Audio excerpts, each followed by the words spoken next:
Hi guys, I'm back. I'm going to do a little miniature book again. This time I'm going to be making a miniature book of Gaston Leroux's The Mystery of the Yellow Room. He's the author of The Phantom of the Opera, and I read that book so many times. I've owned it for like so many years and it's been reread a lot. I just absolutely love that book. More than the musical, more than the movies. That is The Phantom of the Opera to me, is that book.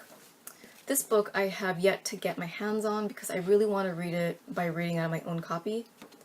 But here I'll be trying to make a miniature version, and hopefully I'll find my own human scale version to read. So I'll be showing you the materials I use and the tools I've been using. You can feel free to ask me any questions or anything that you feel I should explain further. You can leave me a comment down below. So first off is the cover, and this is the cover that I've made. And you can see I've made it in different sizes because I like to see the cover next to my doll and see which one looks appropriate. I also like to make the covers.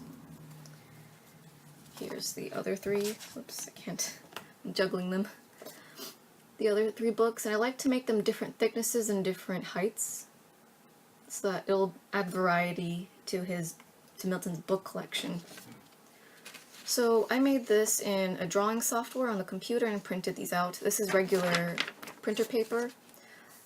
So there's the spine, the front cover, the back cover, and then I always put these two extra spaces for the book cover because that will be what I use to fold over. You can see the cover here, and on the inside it's folded over like an actual book sleeve, and then it's here on the back as well. So I'll be cutting this out.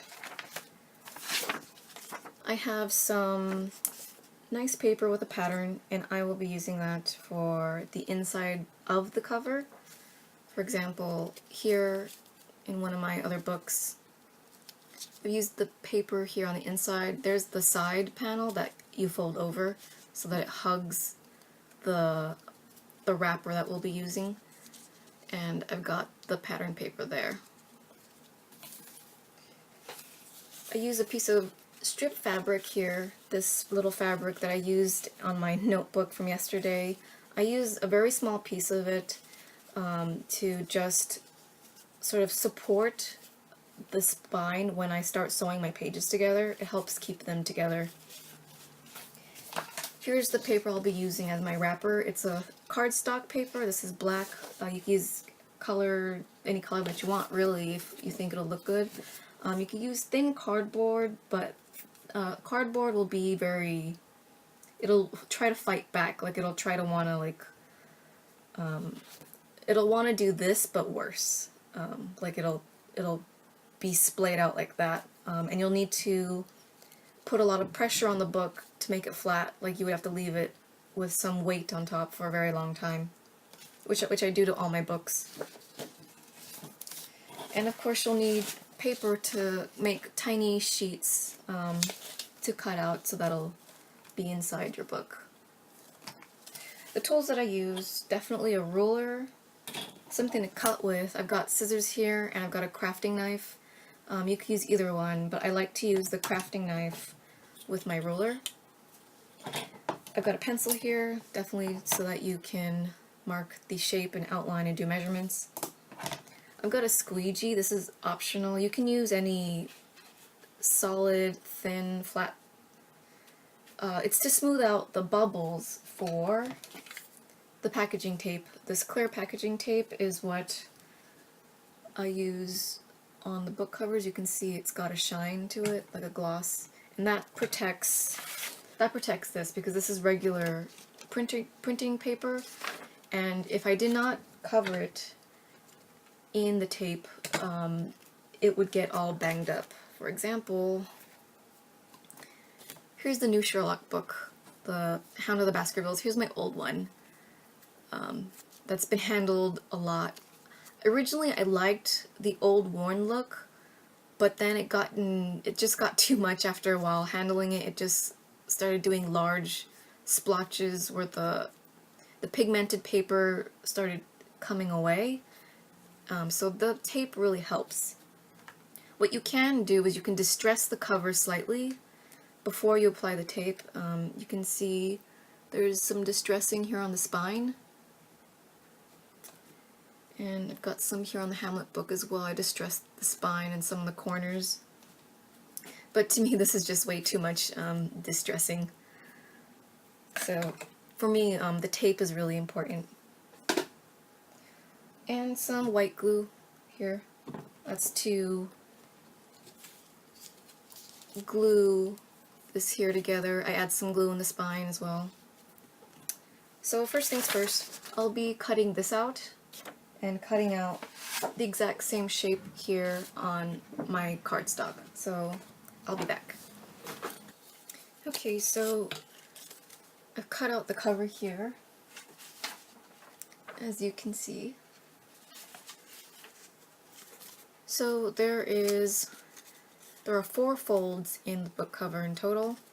So there's definitely the folds here at the 2 sides of the spine, and then there's a fold at the ends that have the flap, because that is what will be going around my wrapper, which is kind of like the thick textbook cover, and this is your book cover for the textbook.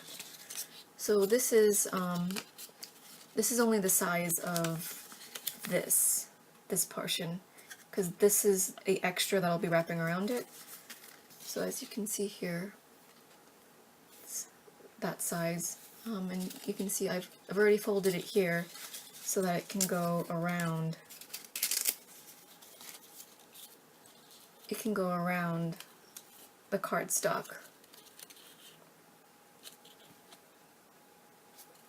So that's the book cover. Next I'll be taking my clear tape and wrapping it around it, and the clear tape will actually be what holds the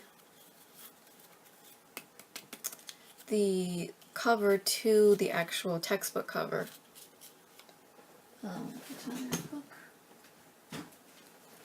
So the book cover doesn't come off of the cardstock, which is okay with me. So I'll be doing that, as well as I'll be cutting out pages, and I'll show you what those pages look like before I start sewing them in. So I'll be back. So I've cut out, using just regular printer paper again, all these little squares. Not squares. I took the measurement of this, the face of the cover, the textbook cover, and then doubled it to make this. So this half equals this half. And then I folded it in half. And I did this 20 times, so there's 20 of these, and then I divided them. I took each of these folded, there's four sheets in each folded group, so there are 5 of these, I believe they're called signatures. So there's 4 sheets, so they're folded in half, so there's like 8 sheets in each signature. 4 pieces of paper making 8 pages, or 8 sheets, not pages, but 8 sheets. And there's 5 of these signatures in total, and they're all folded back here. And they're all going to fit in here. I've just written a direction which way I want the book to face upwards. So they fit in there. And then, when I put everything together,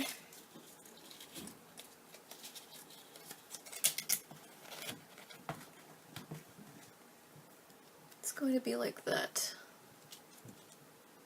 So I'm going to take these signatures and use my needle and thread now. This part is a little tedious, so I will be taking each signature and be putting in 3 holes and just sewing each signature together while at the same time trying to sew the signatures all at once, so that there's like a bunch of threading here that keeps them all threaded together. And then I take that and I glue my book cover. It's not removable. I glue it to the cardstock cover, cardstock, which acts as my hardcover. And then I take this and a tiny sheet of fabric and glue it onto the threads to give it more support right here. And then I glue the very first and last page to the cover. So this cover will be glued to that, and then this last page will be glued to the back cover. So I'm going to do that now, and when I come back I should have a finished book. So I'll see you then. Here's the finished book. So it needs to be flattened. I'm going to put it in my own bookshelf between two books to give it some pressure on both sides. I'll be doing that to all my books because, as you can see there, I had some of my dolls posing with them for pictures, and when they were held open, it made the books begin to flap out again, so I'll need to fix that. So yeah, I took the signatures and I glued them to the spine after wrapping it in the pattern paper, because I like to see the pattern paper covering the inside of the covers, just to make it nice and clean and make it pretty with another color. And they're just blank, as you can see. So here's the 5 signatures. Mystery of the Yellow Room, the spine. I try to include the author's name somewhere on the spine if it can fit. And the skull key. Hopefully I'll get my hands on this book. I'd like to read this. If Milton has it in his shelf, I'd like to read it. So yeah, I hope that was helpful. Feel free to ask me any questions and I'll do my best to explain myself further. And yeah. Thanks for watching this if you got through it, and if it was even understandable. I'll see you guys in the next video. Bye.